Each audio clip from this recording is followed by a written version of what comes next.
Rise of Iron has everything you'd expect from a new Destiny expansion. We got a whole new suite of brand new weapons. We have multiplayer with 3 new maps, got a new mode called Supremacy, got private matchmaking. We needed a raid. I don't think we could have shipped Rise of Iron without a brand new raid. Tons of new armor, tons of new gear. There's a story campaign with characters and cinematics. New public events, new patrols, and new secrets to uncover.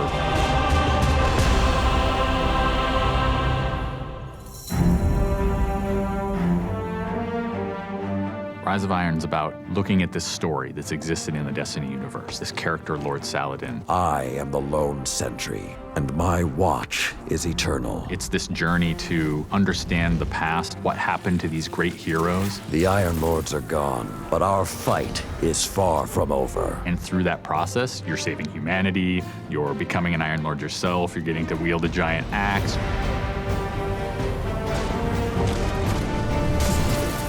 The idea of playing through a blizzard is something that we've never tried, and you're going to see that in Fellwinter Peak. Fellwinter Peak is very interesting because we've never had the player fighting through a social space before. When you walk in there for the first time and the fire's lit and it's just casting glow up onto these 8 heroes, you've been holding their weapons for 2 years. When we can take those elements of Destiny and put them all together into one coherent moment, I think is awesome.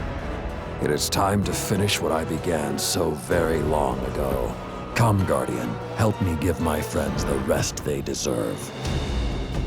This is the Guardian's journey with Saladin. He's sending you out into kind of a land that's been forgotten in the Cosmodrome. You're going into Earth, but it's changed. It's actually expanded. You'll see the plague lands, post-apocalyptic sky, there's lava welling up from the ground. We know the Devils have been digging into the Cosmodrome for years. They've been looking for something. Well, what they found is Siva. It is a nanotechnology that can be used to shape things, but they're not trying to use it to build, they're trying to use it to destroy. They've started mutating their bodies, turning themselves into giant monsters, transforming the landscape, even of the Cosmodrome, into this horrible, burning fortress world. Hell's loose in old Russia. Every second we stand here, Siva's influence spreads and the Devil Splicers grow more powerful. Keep fighting, Guardian.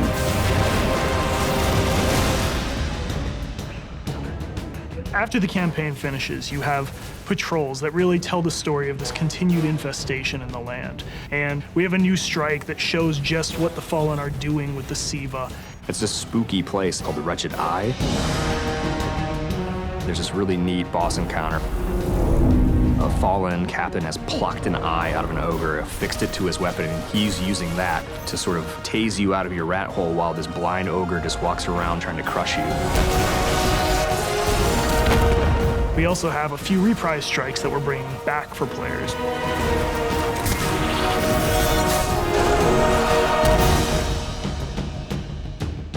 We very consciously set out to create a journey. This is arc of claustrophobia, space inside the wall.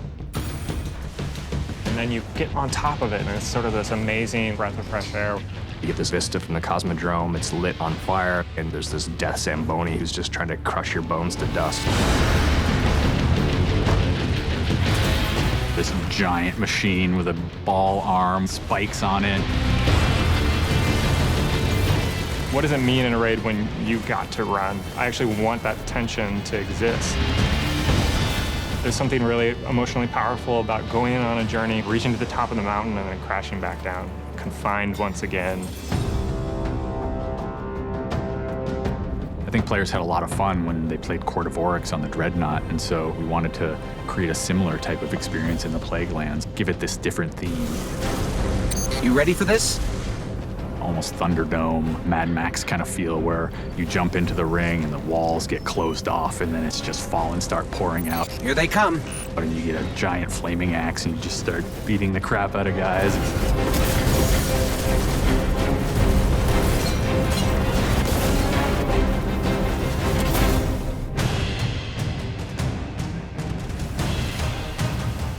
We thought, how can we increase the ways that you express the way you like to play? And what we came up with was putting different talents on the artifacts. The artifacts are these relics of the fallen Iron Lords. So you'll quest to earn one of those, and then your last step of that is taking that artifact to the statue of the fallen Iron Lord, fully empowering that for you to use as a player. whether it's negating all the dot damage in the Crucible, or whether it's infinite sprint, or turning Fallen onto your side. Which is really, really cool, by the way. The artifacts that Tyra offers change every week. So there will always be something new and exciting for players following the campaign.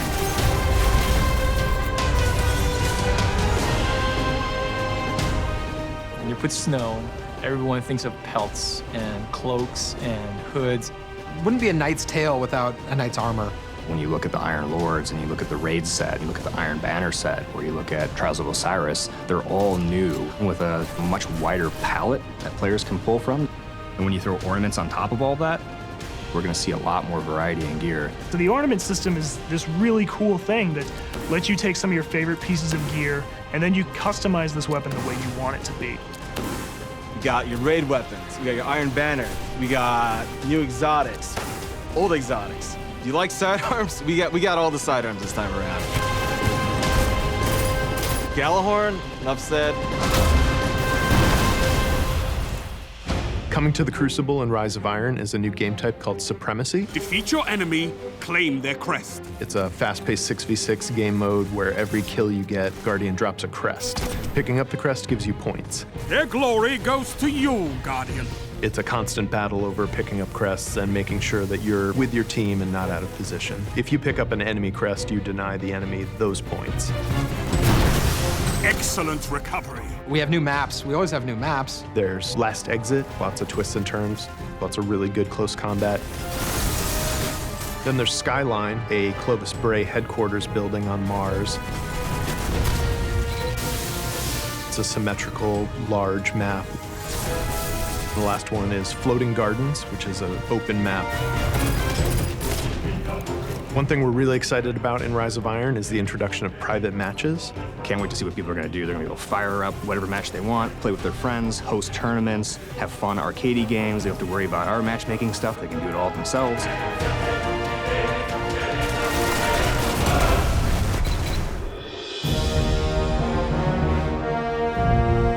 Sometimes when I play and I have headphones on and I'm in that world, I get little chills because it's not just the effects and the amazing graphics, it's the audio that helps reinforce the journey that you're going through. We really want Destiny to feel like it's a natural world that you inhabit, like it's a world that could exist, that does exist. The score is incredibly strong, and the work that the audio team has done on this game, it lights you up. It becomes something bigger than just a mountain and just a fight. It becomes an experience, and you hopefully get lost in it. That sense of fun, that sense of adventure, that sense of the unknown, I want to see that translate to our fans and our players. When you see your character at the end of the campaign, I really, really hope that you feel triumphant and proud, like, wow, I'm becoming an Iron Lord.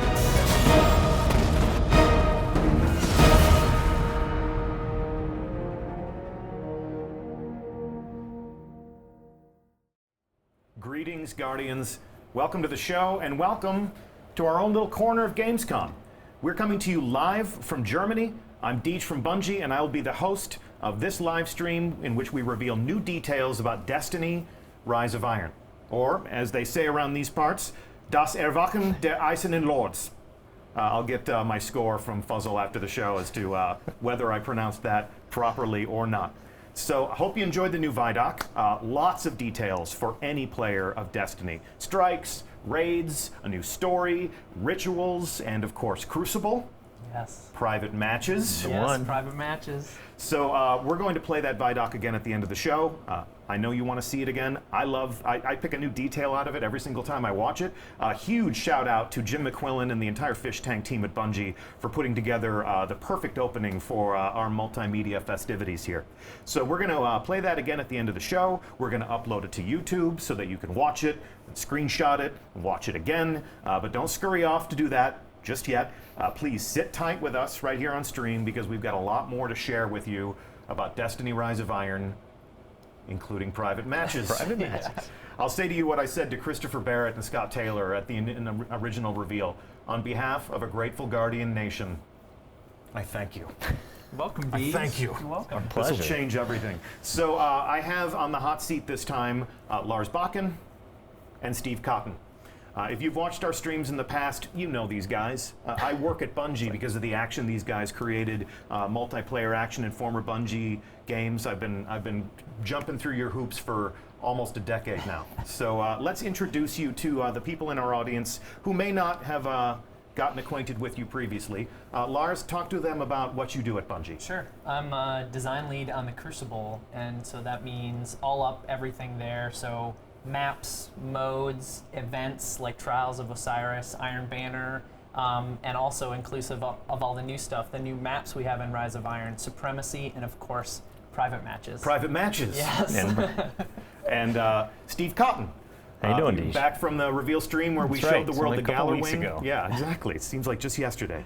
Actually, no, because we took a plane and 4 trains since then. 5 trains. 5 trains. 4 transfers. Well, all that matters is that we're here, we're in Germany, and we're going to meet a lot of great people from the community and talk to them all about Das Erwachen der Eisenlords. Eisenlords. I had it, and then I went for it again, and I screwed it up. Messed it up. Steve Cotton, talk to us about what you do at Bungie. So I'd like Lars. I've been at Bungie for a while. I've worked with Lars on multiplayer experiences that we've created for 12 years or so. But on Rise of Iron, I was the world design lead. Got to work with the level designers and the artists, the mission designers on crafting the worlds that you get to play in and that support the activities that we're offering in Rise of Iron. Interesting. It's an all-encompassing role. I mean, you're not only building the world that we explore in Rise of Iron, you're also working with the teams that are filling it up with action and telling the different stories. I probably should have said that. Right. Yeah, that's exactly. Yeah, I'm here to layer in all all about that the context. action. It's all about the, well, it's all about the action. It's about the places you go, the beautiful things that you see, and the nasty The things team's there. amazing, so it's easy. Cool. All right. As we saw in the Vidoc, Destiny Rise of Iron will have many different aspects to entertain just about any sort of Guardian. No matter what you love about Destiny the most, Rise of Iron gives you some more of that stuff. For the rest of this live reveal, we're going to be talking about the Crucible. Yep. So give me the all up. On September 20th in Rise of Iron, what am I going to see that's new in the Crucible? Sure. So we're going to have 3 new maps for everyone and 1 additional Sony exclusive map. Okay. We're going to have a brand new mode, Supremacy, which has a couple of variants.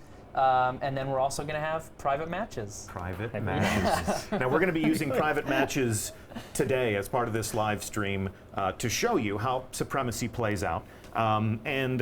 Before we go into that, let's pretend that it's the first Iron Banner. Okay. The game mode will be. It'll be featured in the first Iron Banner. That's something we're pretty excited to do. When we first talking about what happens when the first Iron Banner comes along in Rise of Iron, and felt like it was a great Supremacy, great way to launch it. Okay, so it's the first Iron Banner. You and I are in a fire team. Yep. I haven't been paying attention. I'll cast my role. I'll cast myself in the role of somebody who hasn't been paying attention. Our ships are going down to the destination, and I say, "Hey, how do I play Supremacy?" What would you say to me? You're on the wrong fire team. No, come on. All right, I'm going to cast you in the role of the helpful person from our community that actually helps people play the game. We'll help you. I can do that. Yeah. What would you say? So Derek just talked about it on the stream, but if you take the base of Clash, which is our team deathmatch, add an objective on top of that. So every time a Guardian dies, they drop a crest, and the only way to score points is to grab that crest. Okay. And what are the crests? I mean, what's the meaning in the world of Destiny? The crests are not just a representation of your class. They're a representation of your honor. So this is Shaq's favorite game mode. It's about glory. It's about taking other people's honor. And you can defend your honor by taking your own crest back before the enemy can get it. So now you said it's not just about your class. So when I look at someone's crest, I can tell if they're Hunter, Titan, or Warlock. Yeah, and I know you're gonna have a special time. Yeah, I'm gonna relish picking up those. Apologies in advance, hunters. I'm gonna relish picking up those hunter crests because y'all have it coming with your golden guns hunters. And your blade dancing and your Cosmo knows what I'm talking about. All right, so you can also defend your teammates' honor. Yeah. So once the crests drop, red means hey, go grab it. That's the enemy team. Blue means it's your teammates and you want to pick it up, which means you grabbed it. The enemy team doesn't get to pick it up for points, and you completely denied them any score. Okay. Let's see how all this plays out. We have assembled in the room next door. I can see them right through this glass door right here. We have a delegation from the international community.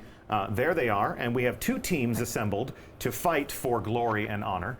We have Alpha Team, And in first chair, as their team captain, we have Bungie's own Brandon Bjarnason.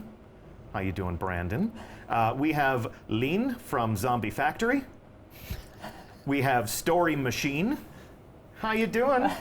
We have Activision Tackle Dummy #1. We have Corey Watson, also from Bungie. And we have Activision Tackle Dummy #2. Now, moving over to the other side of the wall, we have Bravo Team. In the first chair, team captain Dave Petty from Bungie will lead them to glory if they are so able. We have Fuzzle from Destiny Reddit. We have Malika, right here from Twitch. We've got Optic, and we've got Soki, representing the Spanish community, and we have Yoda from Zombies Factory, rounding out the rosters. So, let's take a look at these handsome fire teams in orbit, and this will be our first official glance of the user interface for private matches. So there you go. First thing I need to call out, as an old crusty dyed-in-the-wool Bungie clan overlord, in the upper left-hand corner of the interface, blinded by the sun, we have your clan affiliation. Now, we're playing in the development environment, so clans were not available to us. But you, as a player of Destiny, when you host your own private match, we're putting the name of your clan on the side of your clubhouse. Yeah, this was really cool for us. It's a way to make clans feel more integrated into Destiny. We're doing some other things as well that I don't think we'll talk about yet on the stream, but we'll show your clan affiliation. Anytime someone jumps into your private match in the lobby, they'll see your clan, they'll see your clan tag, and if you don't have a clan, like as we're currently seeing, it'll push you to go to BungieNet and join a clan or create a clan. There you go. Exactly. We will entice you to join a clan. I highly recommend it to any player. We'll have a new clan roster in the game. It's just all of these are tools that are going to make it easier for you to fill up a private match with worthy adversaries, worthy teammates.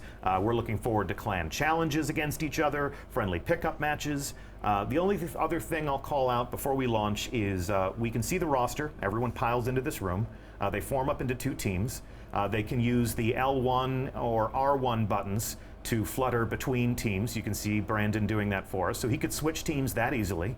And you have a lot of flexibility here. You can do a 6v6 match. You can do a 3v3 match. Yep. You can do a 1v1 match. Okay. Between you and I, Deej, I think that'll be fun. Yeah, sure. Let's settle the score, Lars.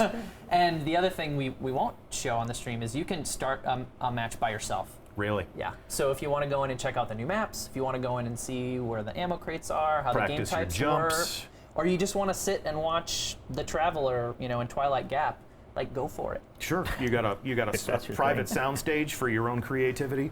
Okay, that's awesome. So we are putting the keys to the Crucible into the hands of the player. Guardians, if you are ready, you're go for launch. So take us out.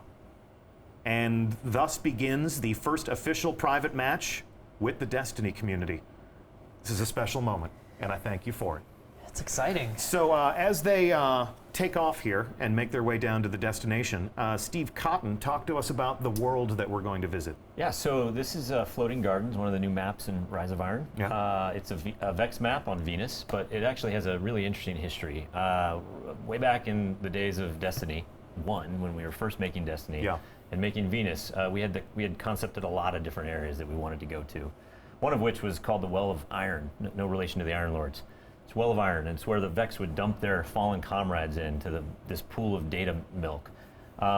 Anyway, the level designer Mike Vilterman was inspired by that idea, and what you'll see in this map is a lot of those elements. You'll see the data milk stream, you'll see the dead Vex bodies in the middle. Ceremonial statues that are reminiscent of the original Destiny adventure. It's a gorgeous map. So, and here they go, planting the flag, and our first private match with the Destiny community has begun on Floating Gardens. Talk to us a little bit about this map and what sort of, whoa, and you just come out swinging. So this is obviously a bit of a close quarters map. There's not a lot of room to get away from your opponent, so we're going to see a lot of action on this one. Brandon got really excited, like he hasn't had competition like this yet, so this will be interesting. It's okay, Brandon, calm down. You can do it. Yeah, tactically, this map is a symmetrical map. So those teams started on equal sides. It's a lot like Pantheon. It's a little smaller. It's a little bit bent. It's what we call in-house a 3-lane map, where we give teams 3 equal choices at the well, not equal, but 3 choices at the beginning that converge sort of closer to the middle. And what you'll find here is that in something like Control, this kind of map, you put the center control point is in the middle, and you usually fight over that in some way. But with Supremacy, you just drop. He just dropped a crest. Traded, Nice. Traded and both dropped. Yeah, in Supremacy, it's more about getting to places that you know to be tactically advantageous, and places where you can not only kill the other team, but put you in a good spot to collect their crest, like he's doing here. Just collected a crest. Yeah. So collecting crests is the only way to score a point in Supremacy. You're really putting the emphasis on teamwork here. Yeah, and it does this really interesting thing in the same way that Clash did before it, where it takes the action to different places on the map than, say, like a Control game, where normally you're fighting over control points. In Supremacy, you're fighting over the locations of where players died. So it automatically makes different parts of the map become the most concentrated at any given time. So you're constantly moving around the map. And it also has teams clump up together a little bit more. So you'll see some natural teamwork happening just due to the fact that the only way to score points is to grab those crests. And we see somebody making a sacrifice there, grabbing a crest. And sometimes that's the right thing to do, and sometimes it's not, but like you have to make that call in the moment. I'm going to call out here on the user interface. We can see where the crests are. So if you make a kill, you fail to pick up that crest. When you respawn, you'll know exactly where you left it. Yeah. Yeah. So each kill is worth how many points? A collected crest will be worth 2 points, and we break it up that way because we want to give the person who got the kill some credit, and also the person who picked it up. So if you get a kill and pick up the crest, you're going to get both points. 2 points. Yeah. And if I make a kill and you pick up the crest for me, you'll get 1 point and I'll get another point. Okay. It's still team score. Yep. So the points go to the entire team. It's just if I get a kill and someone picks it up on my team, you feel like you were part of the whole process. So if you're the type of player that's used to saying, "Hey, bro, you stole my kill," break that habit immediately, because the I team think you'll that be happy you want that them to your collect teammates like grab those crests. Yeah.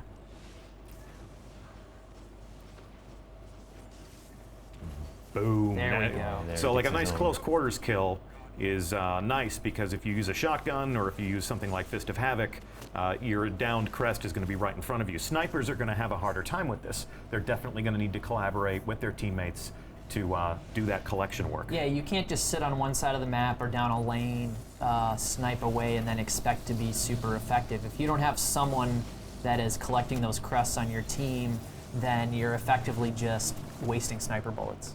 Interesting, yeah.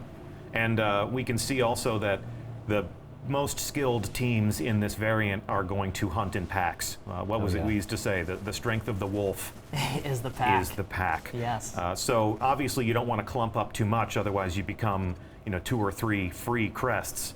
But if you don't have anybody working with you to collect those things, the point for making a kill is not guaranteed. You don't just automatically get the point for making the kill. Someone actually has to pick up that crest for either of those points to get scored, correct? Yes, yes, yes. And there we go. Gallarhorn. Wolfpack rounds ride again. Woo. Boom, Oh, boom. that was close quarters. That yeah. was dangerous. And the Stormcaller has something to say about all of that. Yeah, the guys in my clan call that the Storm Chaser, because as soon as you hear that, it's like, run, run, run, run, run, and that's what he does. He chases you. He or she, of course. So this is a smaller map. It's a symmetrical map. A lot of shotguns on this map, a lot of close quarters fighting on this map. What else do you hope will happen as you design a space like this? What's the full governing philosophy behind the 3 lanes of traffic? Well, you hope that the 3 lanes have like different experiences down each of them, right? So when you're making a choice, you kind of know what type of fight you want to get into. I mean, the shotguns are definitely going to be pervasive over here on the right, more enclosed areas, but on that outer edge where it's a little longer sight lines, I think you want longer distance fights. I mean, it's in Supremacy, the way it plays out. I think you have somebody supporting somebody else with longer range weapons, most likely. But you hope that. Oh, nice. There we go. You hope that stuff happens. Oh, denied. Couldn't get to the crest in time, but ended up taking out that guy anyways. Nice. Good work. Oh. So when you think of your favorite Destiny maps, there's always a portion of the map that's kind of the hot zone. You know, when you look at the heat maps, that's where most of the kills get made. Where do you think is going to be the sweet spot for a team to control here on Floating Gardens? On Floating Gardens, I mean, the 50-yard line's pretty popular, right? I mean, and where's that? That is right down. It's easy to figure out once you see it, but it's this Vex data milk river right down the middle of this map. So, and then there's a couple of different interesting spaces along that axis. They're fighting here right now. He's on it. And so you want to command that area. That would be where all the crest indicators are on the exactly. map. That's not a surprise. So, so these are two pretty evenly matched fire teams. This is actually pretty good. This is great. We brought in people from the community, and we were having them play against members of the Bungie away team, as well as our friends from Activision, who built this lovely space where all this magic happens for us. And we're, there's when the guys on the Activision team saw who was coming in to fight from the community, they're like, "Optic, what are you doing to me, man?" It's like, "Hey, we got some hitters on your team. Don't worry about it."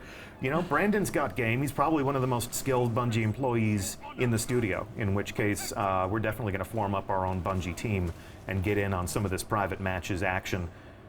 Nice. All right. Yeah, that was a close match. Close match. The team that we were spectating lost. And there you have it. Our first private match with the players in our community. We're going to play one more private match. I'm going to give them a moment to collect themselves, to return to orbit. Brandon's backstage, sort of fanning the flames of a game well played. We salute you. And whether your honor was collected or not, every Guardian is a hero of honor. So please don't take it hard. But we have more gameplay to enjoy. So we're here in orbit, once again greeted by the user interface that you would use to set up your own private match. So Brandon, if you could, let's take them through the game options. We're going to continue to play Supremacy, but if we take a look at the game types, we have 3 pages of game types here. You're essentially giving them access to every single combat scenario that you've shipped with Destiny. Yeah, we tried to be. It was important for us to bring those modes in, especially the modes that maybe were just weekly rotators in the past, some Inferno modes. So if it's not up for you that week, there's still the possibility that you can play. Mayhem is always popular. Yeah, Mayhem as well. Like people are always asking for a Mayhem Iron Banner, and I say, oh God, the horrors! I do not want to read those tweets, but they could recreate that for themselves. They could. Yes, absolutely. Okay. So all the game modes there, and then. So you pick your combat scenario, then you pick your map. We've shipped a lot of Destiny maps across all the different expansions. Around 30. Dark maps Below, House of Wolves, Taken King, now Rise of Iron. So they're all in here, so we can page through. Almost 30 maps, up to 30 maps. You're going to see maps in here you haven't seen for a while. Yep, including Skyline, which is a map they've never seen. Yeah, it's a map they've never seen. I was going to say, Deej. Right, so including never that seen one. that. For the sake of illustration purposes, go ahead and pick First Light. Now watch what happens to the interface. As you can see, we added a couple of options there. Some maps are outside, so we can play with time of day. Some maps are big enough to accommodate vehicles. Right. So talk to me about time of day. I mean, is that just a style choice, or does that actually impact gameplay? It can change gameplay. Yeah. It can change tactically how you play, and in Destiny we do have time of day as an option in the maps. And normally in matchmaking, it's just a randomized choice. Yeah. So sometimes you'll get a map at night, sometimes you'll get it midday, sometimes you'll get it in the morning. Yeah. And it was a cool option to give players because it does feel different. Rusted Lands feels different when you're playing at night. Yeah. Even if you're going in there and screenshotting. Yeah. We used to take pictures of maps all the time and share them with the people in our clan. This is where you stand when we tell you where you're supposed to snipe, So if you need better lighting conditions for those sorts of things, or if you just want to create the right mood, if you're, waging your own tournament on a given theme. And then vehicles, near and dear to my own personal heart. Yep. We've talked about the fact that Sparrow Racing League is coming back. It's some of the best fun I've had playing Destiny, and I am really looking forward to seeing who in the community uses this vehicle setting creatively. I've heard tell that there's been a little bit of fun in the playtest labs. We had a take-home test a couple weeks ago, and someone's like, hey, why don't we play 6v6 elimination on Bastion at night with vehicles, and we did, and it was awesome. I mean, it was so crazy, but it was super fun, and so that was just a glimpse of what we think the community will be, toying around with. Well, and with their creativity, Destiny can be things that it never was previously. So we're certainly looking forward to that. So Brandon, take us back up the menu chain there a little bit. We've chosen our map. Actually, we haven't chosen our map. We're not going to play. Choose one. Yeah, where are we going next? We're going to Icarus. Icarus. Icarus. There we go. So we'll go to Icarus. This is a smaller map, so the considerations about vehicles drop away. We'll take a look at our score limit.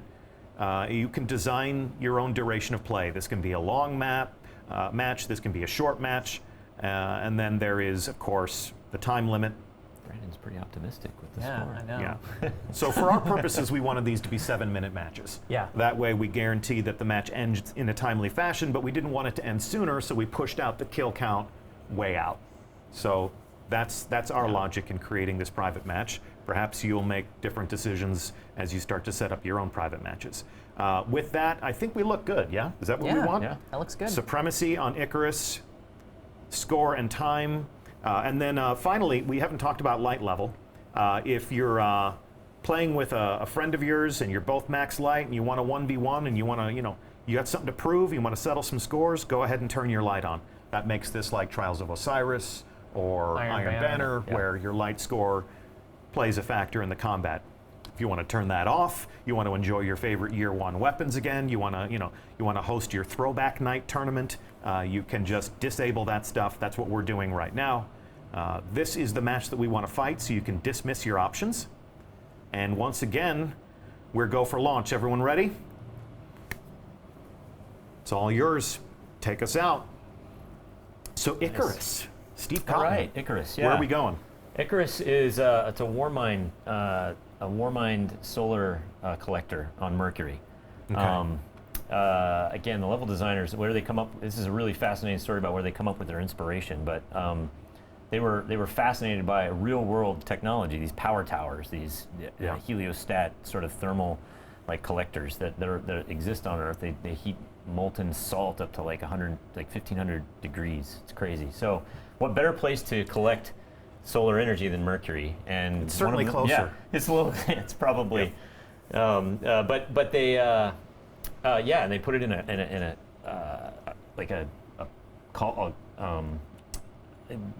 pit, basically, and put all the arrays of mirrors around that pointed at this thing. It's glorious. Right, it looks amazing. Now, this is the first human installation that we've seen on Mercury. When I think about the Lighthouse, or when I think about some of the different Crucible maps that you've set there, it's usually Vex in nature, but this is, Warmind similar to Rasputin. That Golden Age tech is coming more into play here. So, let the games begin. Yeah.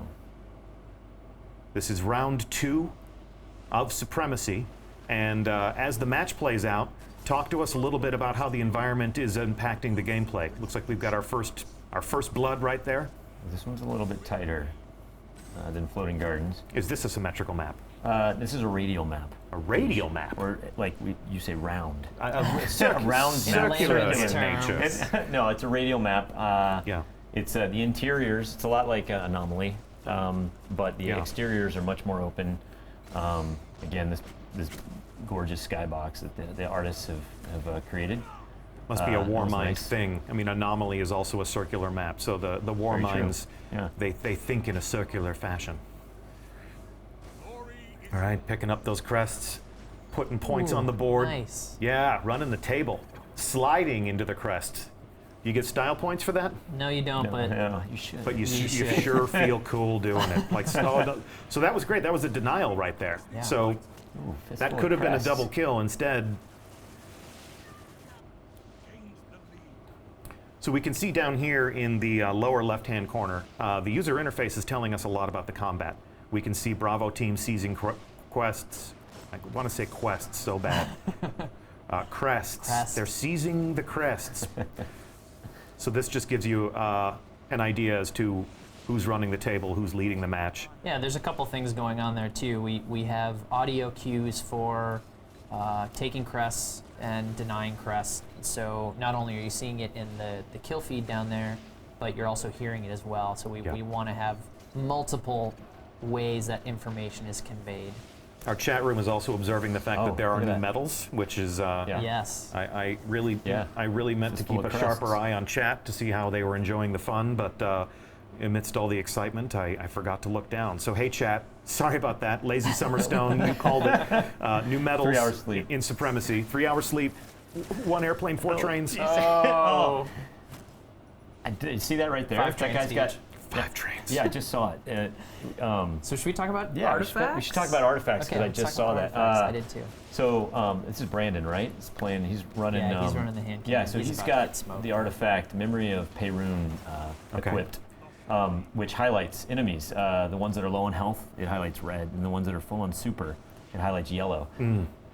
So you can see if somebody's about to unleash a super. You can see if they're charged. Yeah, the time you have to react is it's going to look really small. You get used to it though, and it's very helpful in making just quick knee-jerk decisions. There you go. That was nice. He was low on health, and then he was dead. That's wicked. And all good things must come to an end. Yeah. So if somebody has a red glow, that's a visual cue for what the community would refer to as absolute. You know, this person has taken damage. They might not be absolute, but they'll be close. So their health is getting pretty low once they start. We also just saw a tiny glimpse of one of the other artifacts as well. Did you see that? That was that Stormcaller's not going to be happy. What was that? They were just activating the super and got gunned down in their prime like a Stormcaller dog in the streets. These matches are really close. Fistful of crests. Fistful of crests. Again? Yeah, so this dead orbit shotgun's doing a little bit of work. So we took a look at one of the artifacts, these new tributes to the Iron Lords, the things that change the way you play. Let's take a look at Dave Petty's viewpoint and see which artifact he's using. Right, so he's got Memory of Galian, so which enhances your tracker. Basically gives you third eye on your primary, so it stays up all the time, and also gives you more granularity in the pie wedges, so you have more accuracy. Okay, so give you extra information wait too, for like ammo location. And you can see all the ammo and the objectives show up. And we'll wait for him to aim down sights, and there you go. The radar stays. That'll be awfully handy. Now there is one artifact where where you can take control of another enemy's mind. Do we enable that in the Crucible? Can I take control of the brain of somebody who's elsewhere on the internet and ask them to go out and buy me snacks and stuff? Just AI. All right. Well, I want you guys to keep working on that technology. We saw something briefly though, like a few seconds ago before you started asking about that, where the crests actually have physical properties in the world. Look at there. Look at there. Rolling down the stairs. That was like on cue. Wow. They're so cooperative. when they get killed, they move around. They you can fire a rocket near it, a grenade. Like you'll see it move downstairs, ramps, and it's not a lot. It's pretty light, and we worked on it for a long time to make sure it didn't affect it so much as to be annoying. But it's there, and it adds an extra layer of interest to the game. Yeah, it really does. So Lars, Stormborn52 just tuned into the stream, and he wants to know if Rise of Iron has private matches. Do you have an official comment on that? Look at your Stormborn. I'm happy to say that yes. Private match is confirmed. We're actually playing one right now. It does say private test build up in the corner. That's just, that's our development environment. But private matches are confirmed in Destiny. Choose your combat mode. Choose your map. Choose your time of day. Choose whether or not you want vehicles. And right now they're enjoying a little bit of Supremacy, which is our brand new game mode, which is why you see this combatant picking up those crests. You left a hunter crest right there on the ground. And someone just took a. Oh well. Sorry, Deej. These games are close. Yeah, these are some nail biters. These are some close matches. That's exactly what we want. It's good. And all we're fighting for today is a little bit of honor, a little bit of bragging rights, a little bit of stream hype, perhaps. Nice. So when you collect a blue crest is friendly quest. You've sort of used the GI Joe laser color palette here. Yeah, well, we wanted to go simple. Yeah. And when you grab a blue one, you're actually denying the enemy team points. So depriving the enemy. Basically, the simple thing to do, remember in this mode, is if you see a crest, grab it. Sure. Right. Yeah. No matter the color. And then you gave us different colors for the crests so we could at least understand how the battle is progressing. Correct. Unlike those grenades where you never know if you're going to run through an enemy fog or a friendly fog. Look at that super showdown, and the hammers win. Got a few more hammers. There you go. You have redeemed yourself. Your team has won. Good games to all. Good games to all. Thanks so much to our community combatants for putting on a good show today. The first 2 private matches in the history of our community have played out, and exciting. We've got nothing else to play. We're going to save the other 2 maps. We're going to hold those in reserve. Actually, I believe our friends at Game Informer played on the other 2 maps. And they've been kind enough to hold those cards close to the vest, and they're going to kick off what I understand to be a week of Crucible coverage after this stream. So if you want to know more about Supremacy, if you want to see the other 2 maps, and behold their beauty and the new geometry, keep an eye on Game Informer. Apparently they're going to let slip with those details all week long. So let's summarize what we have learned, or rather what we have taught, and what they have learned about the Crucible. When Rise of Iron comes out, I get how many maps? Everyone gets 3 maps, and there's a Sony exclusive as well. Supremacy is exclusive to Rise of Iron. Yes. Okay. It's a new mode that you're shipping with this new adventure. Yep. So if you want to play Supremacy, get yourself some Rise of Iron. However, if you want to enjoy a private match, who can play private matches? Anyone that has a PS4 or Xbox One version of Destiny has access to private matches. So I got a Destiny 1 disc. I played it for a few months. I took a walk to play some other games, or I fell off, the radar of the community. I'm watching this stream right now, or maybe a buddy of mine says, hey, remember that thing you always said you wanted to do? They put it in now. So I can take my Destiny 1 disc, plug it into my PS4 or my Xbox One, download a whole bunch of updates. Yes. We've been busy. We've been busy in their absence. And you can enjoy private matches with all your friends. That's correct. You're probably going to ask them to turn light off, though, because you're not going to have. You're going to have all year one. Yeah, they might want to do that if they don't have a very high. You're going to have year one armor and weapons. You're like, guys, can we play without light? Sure, we can. Okay, so. We know the community is going to do amazing things with this new feature set. We're going to be watching. We're going to be learning from you, as we always do. This was one of the most frequently requested features. So I couldn't be more thrilled that you've taken it and put it into the game. And this was part of the Rise of Iron development cycle. Rise of Iron heralds the arrival of this new feature, but we're going to make it available to all players on current generation PS4, Xbox One. We know that you're going to have a lot of questions about how all of this works and what all of this means to the game that you love to play with your friends. So our friends on the Destiny player support team are going to hook you up with some answers. If you make your way to Bungie.net, there will be some support articles that are going live with a brand new blog article, essentially talking about private matches and the new game options that you can use to structure your own engagements. Some of the different clan features that are going live with Destiny Rise of Iron. Looking forward to that. Yeah, it's gonna be great. Looking forward to the tribal warfare that's going to open up between our players, hardcore communities. Looking forward to showdowns between Invigorate and Rezo and just like the whole thing. It's going to be awesome. And then, of course, if you want to plan and manage your own Destiny tournament, we have just some guidelines, basic rules and regulations for how all that can go down so that everybody in the community can have some good, safe interactions with each other and that expectations are properly set there. So that's one thing to go check out after the stream. We are now going to go into quiz show mode, so that we can summarize. You're on the hot seat for a reason. Putting us on the spot. Yep. So we are going to be in this studio for the rest of the week. We're going to be talking about Rise of Iron. We're going to be playing the new strike. What's the name of the new strike? The Wretched Eye. The Wretched Eye. That is absolutely correct. Quiz? That's the first question. Good job. You nailed that. You need like a ding or something. Yep. So we're going to be on this couch. Go to Bungie.net to see the full schedule of all the international streamers that are going to come in here. Different personalities, different languages, different points of origin. It's going to be awesome. We're going to meet a lot of people who love and play this game and lead the community in their own right. Next question. When does Rise of Iron launch? Is that for me or him? I think you should take this one. Just buzz in. Oh, I just buzz? That's a great question, Deej. I'm glad you asked. Well, there you go. September 20th. All right. So Tuesday, September 20th is when we all invade the Plague Lands for the first time, and then there will be the raid. Brand new raid. When does the brand new raid launch, Lars? Friday the 23rd. Bonus question, what's it called? Wrath of the Machine? There you go. You guys are on fire. It's almost as if you guys made this game. Tiebreaker. Okay, all right. Tiebreaker. Actually, there is no tiebreaker. That's the end of it.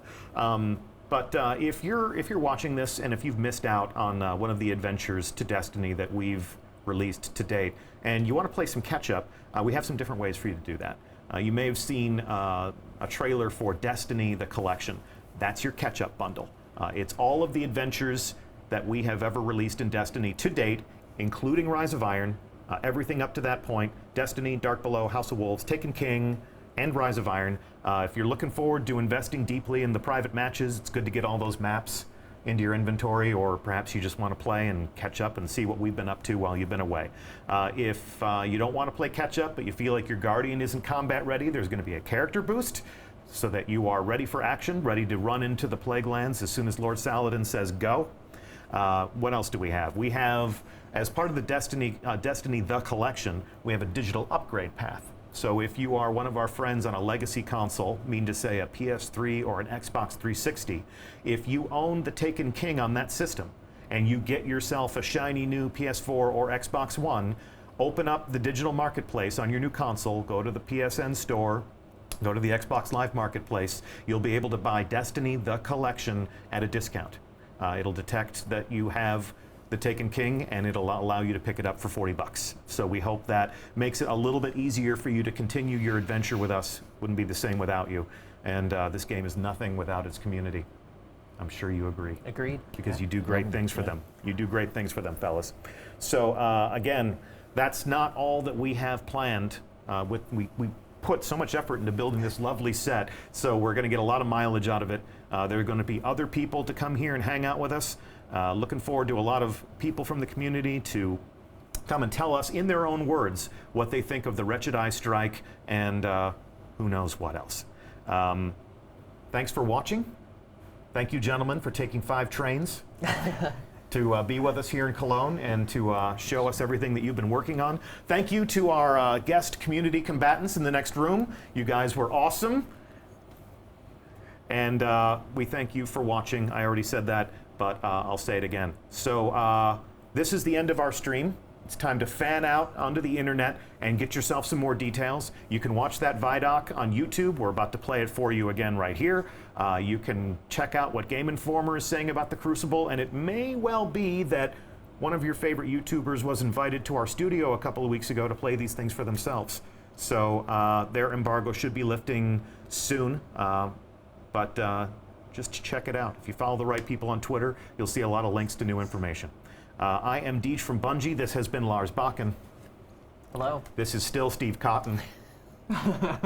And it's been our pleasure to host you on stream. Stay tuned to our channel all week long, and very soon we'll see you atop Fellwinter Peak.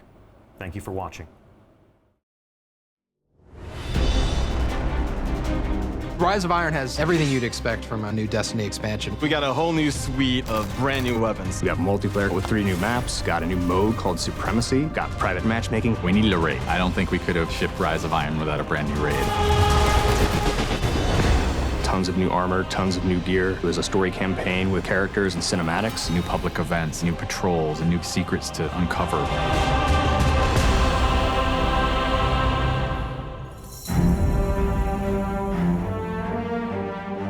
Rise of Iron is about looking at this story that's existed in the Destiny universe, this character, Lord Saladin. I am the lone sentry, and my watch is eternal. It's this journey to understand the past, what happened to these great heroes. The Iron Lords are gone, but our fight is far from over. And through that process, you're saving humanity, you're becoming an Iron Lord yourself, you're getting to wield a giant axe.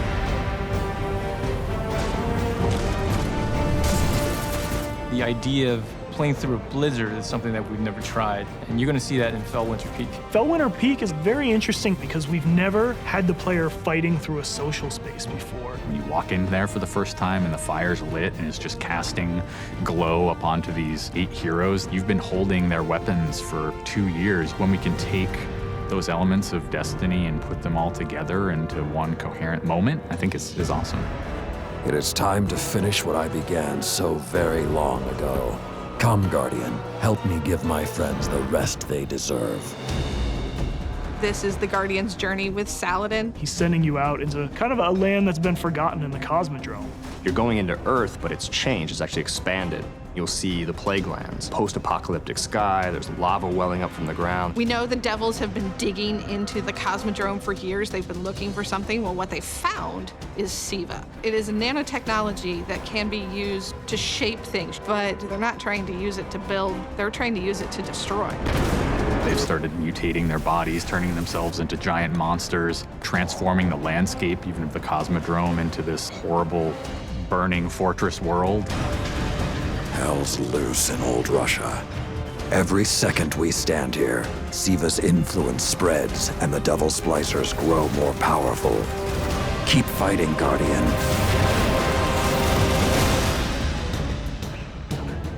After the campaign finishes, you have patrols that really tell the story of this continued infestation in the land. And we have a new strike that shows just what the Fallen are doing with the Siva. It's this spooky place called the Wretched Eye. There's this really neat boss encounter. A fallen captain has plucked an eye out of an ogre, affixed it to his weapon, and he's using that to sort of tase you out of your rat hole while this blind ogre just walks around trying to crush you. We also have a few reprise strikes that we're bringing back for players.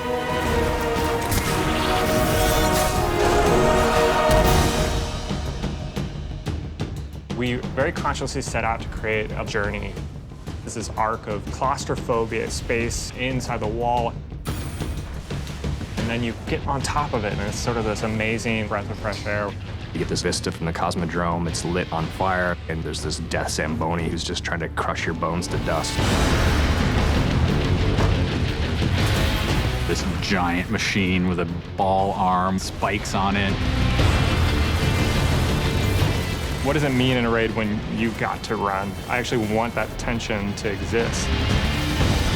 There's something really emotionally powerful about going on a journey, reaching to the top of the mountain, and then crashing back down, confined once again. I think players had a lot of fun when they played Court of Oryx on the Dreadnought, and so we wanted to create a similar type of experience in the Plague Lands, give it this different theme. You ready for this? Almost Thunderdome, Mad Max kind of feel, where you jump into the ring and the walls get closed off and then it's just Fallen start pouring out. Here they come. And you get a giant flaming axe and you just start beating the crap out of guys.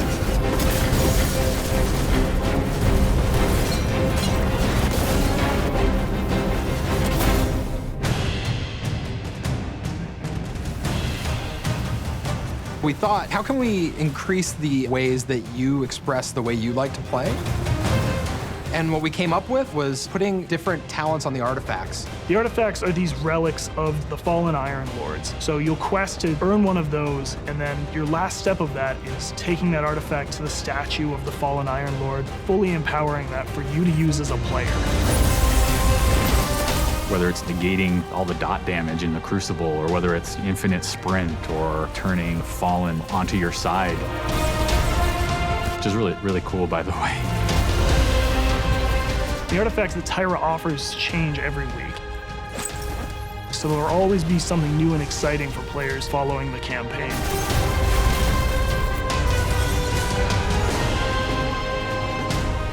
When you put snow, everyone thinks of pelts and cloaks and hoods. Wouldn't be a knight's tale without a knight's armor. When you look at the Iron Lords and you look at the Raid set, you look at the Iron Banner set, or you look at Trials of Osiris, they're all new with a much wider palette that players can pull from. And when you throw ornaments on top of all that, we're gonna see a lot more variety in gear. So the ornament system is this really cool thing that lets you take some of your favorite pieces of gear and then you customize this weapon the way you want it to be.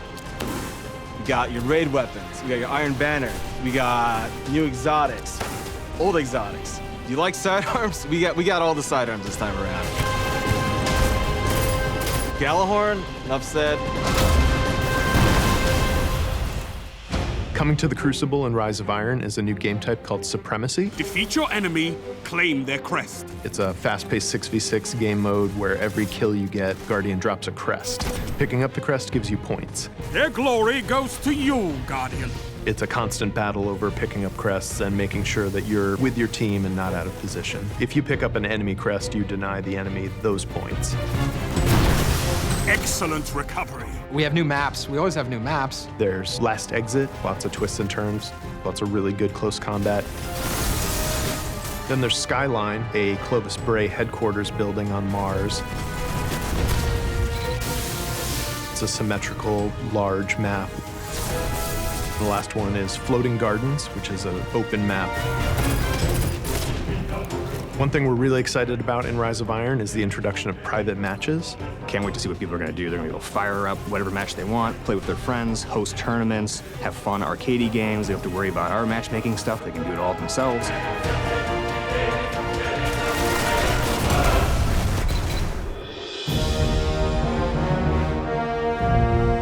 Sometimes when I play and I have headphones on and I'm in that world, I get little chills because it's not just the effects and the amazing graphics, it's the audio that helps reinforce the journey that you're going through. We really want Destiny to feel like it's a natural world that you inhabit, like it's a world that could exist, that does exist. The score is incredibly strong, and the work that the audio team has done on this game, it lights you up. It becomes something bigger than just a mountain and just a fight. It becomes an experience, and you hopefully get lost in it. That sense of fun, that sense of adventure, that sense of the unknown, I want to see that translate to our fans and our players. When you see your character at the end of the campaign, I really, really hope that you feel triumphant and proud, like, wow, I'm becoming an Iron Lord.